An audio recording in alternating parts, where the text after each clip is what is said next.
ও এখনো এখানে আসেনি কেন? আমার তরি এখানে না এলে। শুভ বিবাহ ধারাবাহিকের আজকের পর্ব।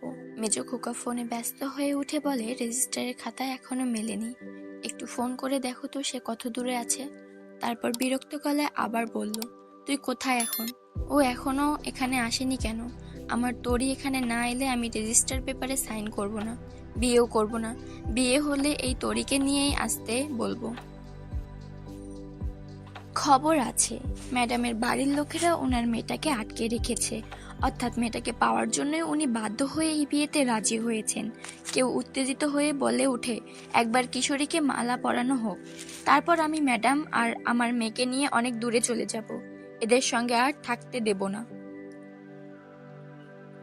এর মধ্যে রেজিস্টারের সামনে তাড়াহুড়ো শুরু হয়ে যায়। একজন বলে, স্যার যদি সবাই চলে এসে থাকে তাহলে রেজিস্টারটা সেরে ফেলি। এই নিন পেপারস, ধরুন, এবার আপনি সাইন করুন আর সারা জীবনের মতো মিসেস সুধাময়ী কিংসুক লাহিড়ী হয়ে যান। কিন্তু সুধাময়ীর মুখে দেখে বোঝা যায় সে একেবারেই ঠিক নেই।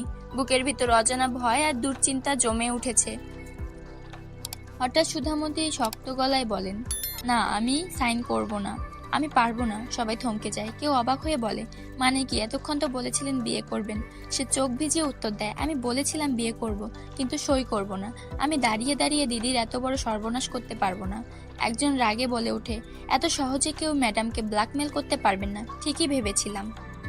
আরেকজন অনুনয় করে বলে, প্লিজ যা হচ্ছে হতে দাও, এটাই আমাদের সবার জন্য ভালো, এতে ভবিষ্যৎ ভালো হবে।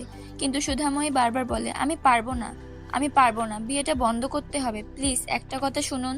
মাথা ঠান্ডায় ভেবে দেখুন, দিদি একটা লাইফ পার্টনার পাবে, একটা নতুন পরিবার পাবে, তাতে কি ওরা একা হয়ে যাবে? এই বাড়িতে তো এত মানুষ আছে, তারা কি দিদিকে আগলে রাখতে পারবে না? আর কেউ বলে ওঠে, যে মানুষটা ষড়যন্ত্র করে দিদিকে বিয়ে করতে পারে তাকে কি দিদি কোনোদিন ভালোবাসতে পারবে? অসম্ভব। আরেকজন দীর্ঘ নিঃশ্বাস ফেলে বলে, ভবিষ্যতে কি হবে আমরা কেউ জানি না, কিন্তু আজ এটুকু জানি, এই বিয়েটা না হলে এই লাহিড়ী পরিবার আমাদের কিছুই দেবে না। তাই দিদি নিজের জীবনটাই ভাইয়ের হাতে তুলে দিচ্ছে। তখন সবাই ভগবানের দিকে তাকিয়ে কাঁদতে কাঁদতে বলে ওঠে, ঠাকুর, আর কত পরীক্ষা নেবে তুমি? আর কত যন্ত্রণা দিবে ওকে?